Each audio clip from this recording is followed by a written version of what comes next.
Bonjour à tous, je suis ravie de vous retrouver aujourd'hui pour une nouvelle vidéo comme d'hab, hein. Ça devient lassant parce que je démarre toujours toutes mes vidéos comme ça. Bref, j'ai envie de vous parler aujourd'hui de l'ego. D'abord en lien avec la traversée que je suis en train de faire. Je viens de rédiger un post aussi sur la petite communauté Facebook et Insta au sein de laquelle je partage. Et en fait, je me suis dit que c'était aussi plus sympathique de venir en parler de vive voix, c'est plus complet, je peux dire plus de choses, sinon par écrit, ça prend des longueurs. Et après, on me dit, Marie, t'écris trop, c'est trop long. Ce fameux ego dont on parle beaucoup, beaucoup, beaucoup encore en ce moment et où je rejoins beaucoup de choses qui sont partagées sur cet ego, c'est-à-dire comment est-ce que, entre guillemets, je peux me détacher de cet ego, faire en sorte qu'il ne prenne plus autant de place que ce qu'il prend pour pouvoir être plus libre dans ma vie.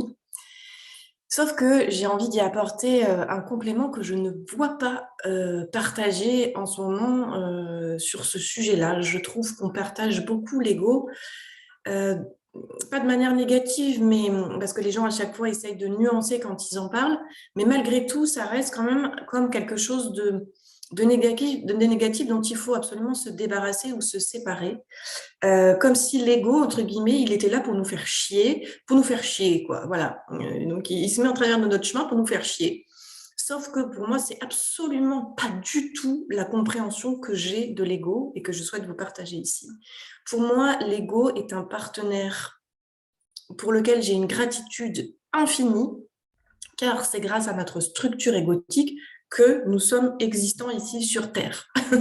Donc, je crois que c'est vraiment la base à intégrer et qui est fondamentale, c'est que si je n'avais pas ma structure égotique, je ne serais pas en train de pouvoir vous parler ici et maintenant. Pourquoi? Parce que quand j'arrive sur Terre, à ma naissance, etc., j'arrive comme ça et je suis, entre guillemets, un peu fusionnée avec tout ce qui est autour, en fait, au tout départ. D'ailleurs, on le voit, on fusionne avec sa mère. Au début, on le dit bien, le nourrisson, il ne sait pas faire la différence entre ce qui est lui et ce qui n'est pas lui. Il n'y a pas de frontières, etc. Et puis, petit à petit, je construis une identité. Et pour construire mon identité, ma personnalité, c'est cette fameuse structure égotique intérieure qui se met en place et qui définit, entre guillemets, mes contours et qui va devenir une structure, entre guillemets, de pilotage intérieur, évidemment drivée par l'inconscient pendant les 3/4 de notre vie, voire toute notre vie, si on ne met jamais de conscience sur nous-mêmes et qu'on ne fait pas ce chemin vers soi, et qui va mettre en place tous nos mécanismes, entre guillemets, pour rester vivants dans le monde dans lequel nous sommes. Voilà. Donc, en fait, la structure égotique, c'est un méga gardien, le chapeau gardien de toutes les parts qu'il y a en dessous, pour nous permettre de continuer à avancer dans la vie en face de toutes les situations qui nous sont données de vivre parce qu'on est tout le temps en interaction et dans un environnement autour de nous et qui, potentiellement, on peut avoir un impact sur ma vie. Voilà. Donc, la structure égotique, elle sert à me maintenir en vie. C'est un mode survie, en fait. C'est une structure de survie. Pourquoi? Parce que depuis tout petit, et ça, je ne cesse de le partager, eh bien, quand on grandit dans l'environnement dans lequel on est, petit à petit, on va commencer à comprendre, à absorber, à être les éponges de ce monde extérieur, des comportements que nos parents ont avec nous, tous les référents adultes qui vont nous élever, nous éduquer, à l'école, les loisirs, etc. Toutes les personnes qui vont interagir dans notre éducation et dans notre évolution du petit enfant jusqu'au jeune adulte, toutes ces interactions-là, on les absorbe, on en déduit des choses, on interprète des choses, on vit des choses belles, très douloureuses, des gros manques, des gros traumas ou des petits traumas. Il n'y a pas d'échelle là-dessus quand je dis ça. Et en fonction de ça, notre ego va tout de suite mettre en place, d'un point de vue inconscient, donc c'est vraiment des mécanismes de survie, des stratégies de comportement, d'état d'être pour pouvoir faire face à toutes ces situations qui nous entourent. Donc évidemment, si par exemple j'ai un père qui ne cesse de me dévaloriser depuis toute petite, ça n'est pas mon cas, hein, je donne un exemple, eh bien face à ça, ma structure égotique va mettre en place des mécanismes inconscients pour me permettre de survivre à ça. Parce que sinon, je crois que je vais mourir en fait. C'est tellement fort et c'est tellement violent pour l'amour pur que je suis au départ que je ne peux pas résister à ça. J'ai l'impression que je vais mourir. Donc, derrière le mécanisme de l'ego, il y a toujours cette peur fondamentale, la plus archaïque, qui est celle de la mort. C'est la peur de la mort. Et donc, et de la mort, vraiment de l'arrêt en fait, ça s'arrête, je vais disparaître, je vais pas pouvoir survivre. C'est bien les mots qu'on emploie tous dans toutes les situations. Si vous observez aujourd'hui les situations de votre vie dans lesquelles vous vous sentez bloqué dans vos limites, en souffrance, etc., si vous creusez, creusez, creusez, creusez, ce que je vous amène à faire en séance ou dans les stages, vous allez toujours déboucher sur il y a une part de moi qui croit que je vais crever, que je ne vais pas survivre à ça, qui a comme une espèce de sans-issue, en fait, devant. Et donc là, c'est la structure égotique qui prend le relais inconsciemment, sans arrêt, pour continuer à nous mettre debout et qui va chercher à mettre en place tous les stratagèmes possibles et inimaginables, toutes les stratégies pour pouvoir traverser ce qui semble insoluble et nous mettre dans un danger de vie ou de mort. Voilà. Donc, cette structure-là, pour moi, au grand Dieu, jamais je ne veux m'en débarrasser. Comme je vous l'ai dit au tout début, j'ai une gratitude infinie parce que c'est celle qui m'a amenée à être là où je suis devant vous et à avoir pu traverser tous ces manques et tous ces traumatismes et toutes ces déformations et tous ces conditionnements, à pouvoir faire face à tout ça depuis que je suis née, sur cette configuration terrienne. La seule chose qui se passe, c'est qu'à un moment donné, quand je commence à ouvrir ce chemin vers moi-même, justement, où je commence à me dire, tiens, mais comment je fonctionne en fait? Et pourquoi c'est ça qui se passe? Et pourquoi je répète toujours la même chose? Et pourquoi je bute toujours sur ça? Et pourquoi ça me fait souffrir? Et j'en ai marre de souffrir. Et quand je commence à ouvrir quelque chose, à pousser cette porte-là, je commence à faire rentrer de la conscience. Du coup, je commence à vouloir faire un déméli-mélo, à mettre de la conscience, à me poser des questions, à vouloir comprendre. Et donc, je rentre dans cette fameuse exploration de mon monde intérieur. Je vais commencer à regarder qu'est-ce qui se passe à l'intérieur. Et je commence à arrêter de fonctionner en pilotage automatique et donc à laisser mon ego en permanence décider les stratégies en fait inconscientes de maintien en survie. Voilà. Et en fait, plus je fais ça, plus j'apprends à me connaître, plus j'apprends à relationner avec moi-même, toute cette relation avec les parts de moi qui s'expriment tout au long de mes journées, que ce soit la part de ma petite fille blessée, que ce soit la jeune adulte, encore une fois, qui a vécu, j'en sais rien, dans ses relations amoureuses, des relations très difficiles et qui a encore la peur, qui est encore là. Peu importe, encore une fois, la part Madame Parfaite ou très exigeante ou Monsieur Machin. Voilà, toutes ces parts, tout ce monde qui vit sous cette structure égotique, quand j'apprends à rentrer en relation avec, eh bien, qu'est-ce qu'il se passe? Je fais circuler le vivant. C'est-à-dire que tout d'un coup, je stoppe, je crée une fissure, une cassure dans ce mode de survie, et tout d'un coup, je fais rentrer la lumière, en fait, en quelque sorte. C'est-à-dire, je fais recirculer, je permets au vivant, à la vie, à l'énergie source, de recirculer à l'intérieur de moi, simplement. Parce que d'un coup, j'ai conscience de qui je suis, de comment je fonctionne. Je commence à intégrer les mécanismes relationnels, la clarté émotionnelle, etc., de moi à moi.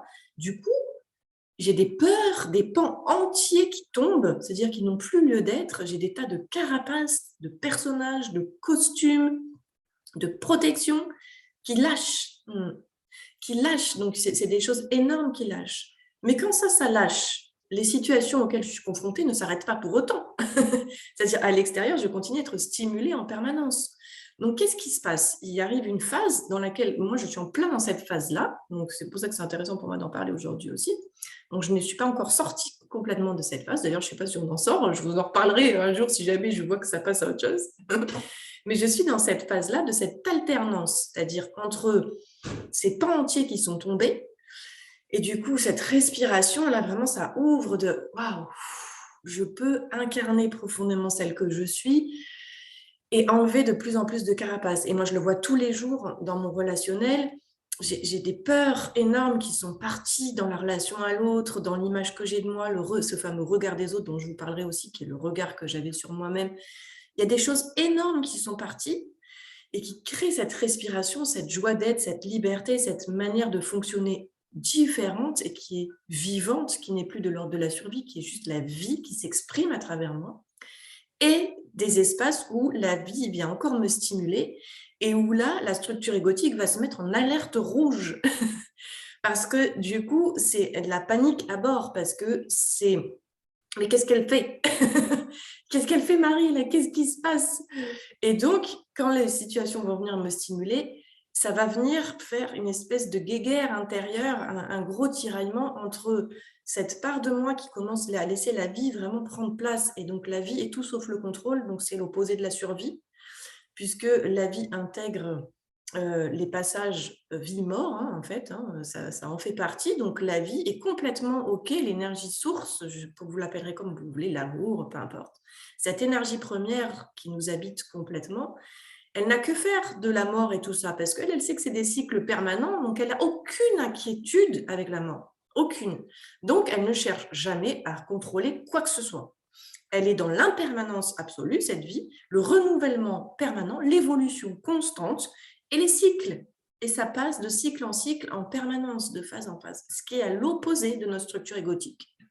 Donc, imaginez le merdier intérieur quand on est dans cette balance entre les deux, où on a commencé à entrer dans « je laisse la vie jaillir et traverser parce que c'est ce que je suis », et cette structure égotique qui est panique à bord, qui a été là garante de notre survie jusque-là, et qui, face à certaines situations, se dit mais on va jamais y arriver, mais ça marche pas, mais comment je vais faire, etc. Et moi, je le vis, par exemple, ça dépend, c'est des phases, des cycles. Je l'ai vécu dans une grosse crise existentielle dans la sphère affective il y a plus d'une dizaine d'années. Et aujourd'hui, ça se loge dans la sphère professionnelle avec mes activités où il y a des tas de situations qui viennent exactement me faire travailler ces choses-là, où ma structure égotique est en panique en se disant oh, « comment je fais, je ne gagne pas assez ma vie et l'argent et la sécurité matérielle et le ci et le ça ». Et ça crée là, alors c'est plus du tout l'ouverture, c'est que ça remet de l'oppression. Et alors qu'à côté de ça cohabite une part qui est à l'opposé de ça, qui est dans la certitude et l'abandon absolu que la vie suit son chemin, que tout est cycle et que du coup je ne peux rester jamais enfermée dans une phase, que tout est passage, que tout est expérience, que tout est traversé et que la vie ne cesse de nous traverser. Donc on ne peut pas rester coincé. Et donc ça cohabite à l'intérieur. Et ce passage-là, honnêtement, il est vraiment ardu. Il est vraiment ardos, quoi. Et vraiment, je peux en témoigner parce qu'il n'y a pas plus tard que 2 jours, je me suis réveillée 2 matins de suite, hyper oppressée comme ça. Et j'avais beaucoup de mal à utiliser mes propres outils avec moi-même, tout ce que je transmets. Là, j'étais dans une impasse. Et je demande intérieurement, hein, quand c'est comme ça, de l'aide à l'intérieur. Je demande vous l'appellerez comme vous voulez, la guidance, vous pouvez prier, comme vous voulez, votre être, votre âme, peu importe, vos guides, enfin ce que vous avez envie, une amie, votre père, votre mère, je ne sais rien. Et intérieurement, comme ça, je me suis couchée là-dessus avec ça et pouf, vraiment, et sorti ça de dire, mais Marie, c'est ta structure égotique qui panique. Elle est en panique. Et donc, du coup, paf, ça y est, j'ai pu remettre en place mes outils et puis recréer ce lien avec ma structure égotique en me disant, tranquille, quoi. Il n'est plus question de mort ou de vie, là. Je ne peux pas mourir, je suis éternelle. Quand je reconnecte mon essence, je sais que je peux vivre des tas d'expériences plus ou moins vraiment douloureuses. Je ne dis pas le contraire du tout, vu ce qui se passe dans le monde en ce moment. On est loin de pouvoir se réjouir des expériences qu'on traverse, on est bien d'accord. Elles sont vraiment, vraiment très, très, très difficiles pour certains actuellement. Mais de se dire que, en fait, dans le fond, vu que je suis cette âme éternelle, cet être de lumière, d'amour, source, je ne crains rien. Et donc, je peux m'abandonner à cette vie. Voilà, je peux me laisser traverser encore une fois. Et donc, cet ego, j'ai besoin de le rassurer. Mais certainement pas ni de lui taper dessus, ni d'en parler comme s'il venait me faire chier pour m'empêcher d'être ce que je suis, parce que c'est jamais ça, en fait. Et au contraire, lui, il est le garant de notre survie. Donc, il est vraiment pas là pour nous compliquer la vie. Il était là pour nous protéger des éventuels dangers auxquels on a cru, auxquels on s'est identifié. D'où la création de tous ces costumes et personnages et toutes ces parts intérieures.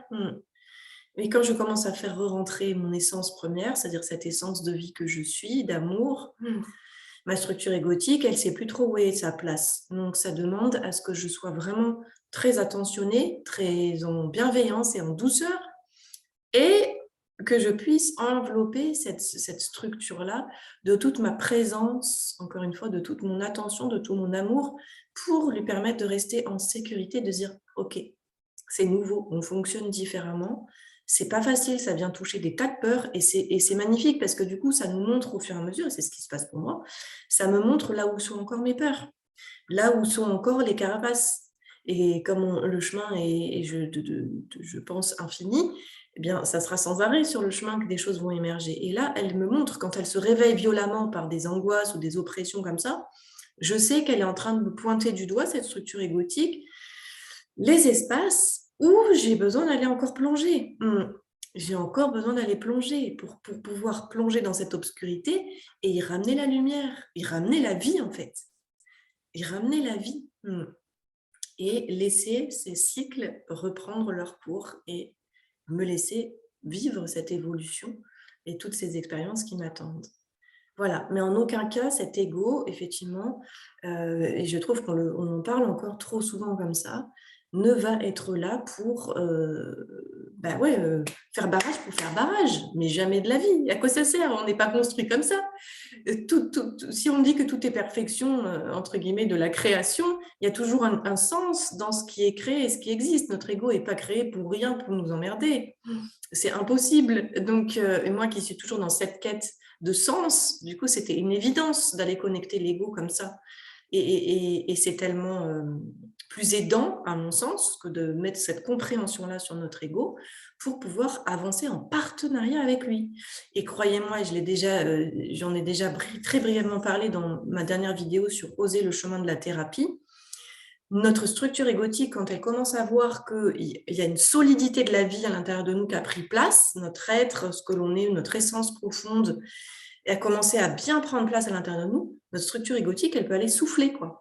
Parce que depuis qu'on est né, elle bataille pour nous tenir en vie, en fait. Et donc, c'est une énergie colossale qui est dépensée tous les jours pour ça, à entretenir tous nos mécanismes de défense, de protection, de survie, etc., nos mécanismes inconscients. C'est une énergie titanesque, en fait. Donc, quand je commence à pouvoir mettre cette structure de côté et laisser autre chose prendre la place, c'est-à-dire ce vivant, ce grand vivant qui me traverse, ma structure égotique peut prendre un peu des vacances. Et croyez-moi que ça lui fait du bien. Voilà. Et donc, je crois que je vais m'arrêter là-dessus. Mais pensez-y, c'est vraiment extrêmement important. Je voudrais terminer et en profiter pour vous partager, du coup, je suis dans un projet actuellement où j'écris, je ne sais pas encore si ça sera un petit recueil ou si ça sera un joli oracle. Mais je voudrais... Où est-ce que c'est? Où est-ce que je l'ai mis? Alors, je vais vous le trouver.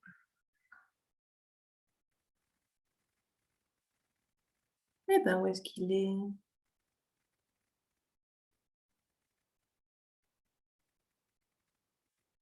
Ah ben ça alors. Bah, pourquoi est-ce que je le trouve plus? Ah, ça y est. Je l'ai. Désolée pour le petit laps de temps. Alors, je vais vous trouver. Donc, je m'amuse, vous savez, avec mon côté... quand j'ai des inspirations, des têtes qui descendent, certains diront canal, etc. Je m'amuse beaucoup avec le monde intérieur, nos parts intérieures, vous savez, ce processus thérapeutique de relation de soi à soi avec toutes les parts de nous. Et donc, pour moi, l'ego est une part de nous. Et donc, du coup, à un moment donné, j'ai reçu l'élan et l'inspiration de lui laisser la parole. Et donc, j'ai envie de terminer cette vidéo en vous lisant le texte qui est descendu, où c'est l'ego qui s'adresse à nous. Donc, je vous invite à prendre une grande inspiration, expiration, à vous relier à cet espace du cœur qui peut vraiment accueillir au niveau du cœur, ne pas être dans le mental et recevoir à ce niveau-là les mots qui vont être dits et les laisser résonner comme ils auront envie de résonner à l'intérieur de vous, ou pas. L'ego nous parle. Oh, je sais combien je suis le mal-aimé, celui qu'il faut à tout prix rejeter. Mais s'il vous plaît, venez un instant me rencontrer. Parfois, les apparences sont trompeuses et il vous est demandé de vous élever pour mieux embrasser la totalité. Tout ce qui est a sa raison d'exister. Vous savez, pour pouvoir vous glisser dans la matière, goûter la densité, c'est toute une affaire. Et je suis là pour vous y aider. Structure intérieure, je mets en place vos gardiens, vos masques et tous vos personnages pour que vous puissiez vous forger une identité, vous sentir exister. La source m'a créé comme un pilier, comme une étape au service de l'expérience de votre humanité. Je suis cet être agissant, qui vous permet d'aller de l'avant, de vous positionner, de vous délimiter. Par ma présence, vous goûtez votre existence, votre individualité révélée. Il est vrai que tant que vous n'avez pas reconnecté votre essence première de lumière, qui vous êtes, alors j'entretiens le monde de la dualité. Vous vous croyez séparés et du mieux que je peux, je veille à ce que vous ne soyez pas en danger. Mais en vérité, une partie de moi attend votre réveil pour me mettre un peu en veille. Tant que vous n'avez pas rouvert les portes de votre grand vous, je me prends pour vous. Et croyez-moi, c'est fatigant et même parfois usant. Dès lors que vous sortez de votre sommeil et vous rappelez votre reliance, votre guidance, alors je ne suis plus seule à devoir piloter. Avec votre conscience, votre âme et votre cœur, nous pouvons œuvrer. Et waouh, qu'est-ce que c'est gai!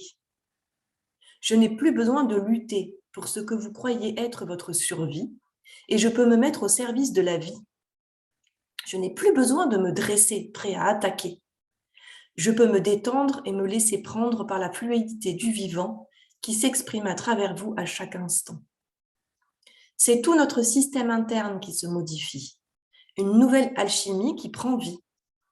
Au cœur de votre être, je réponds à l'appel et non plus au cri désespéré de votre petit vous qui se croyait en danger et ne savait pas qu'il avait des ailes. Grâce à cette ouverture que vous créez en vous, je peux reprendre ma juste place. Arrêtez de prendre toute la place. C'est léger, je suis guidée et je peux œuvrer à la pleine expérience de votre être incarné.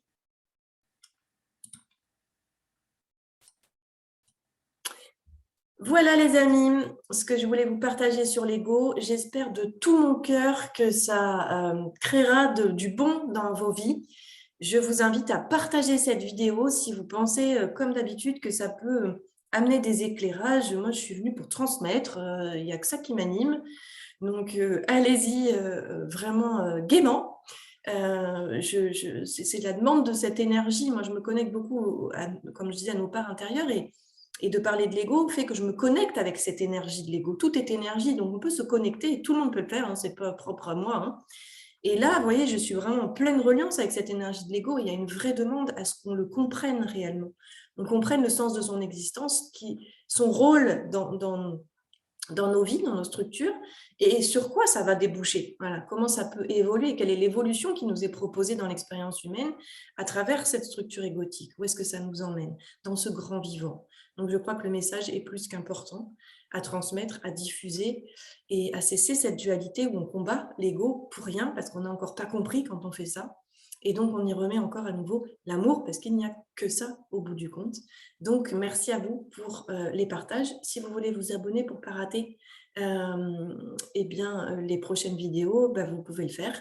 Et si vous avez envie de venir goûter ce vivant autrement, justement, à travers les stages et notamment la prochaine session de goûter la vie autrement, ça sera la proposition au sein de laquelle je vous amènerai pendant 4 jours. Voilà, la rencontre avec tout ce processus intérieur-là de traverser. Voilà, je vous dis à bientôt pour une prochaine vidéo.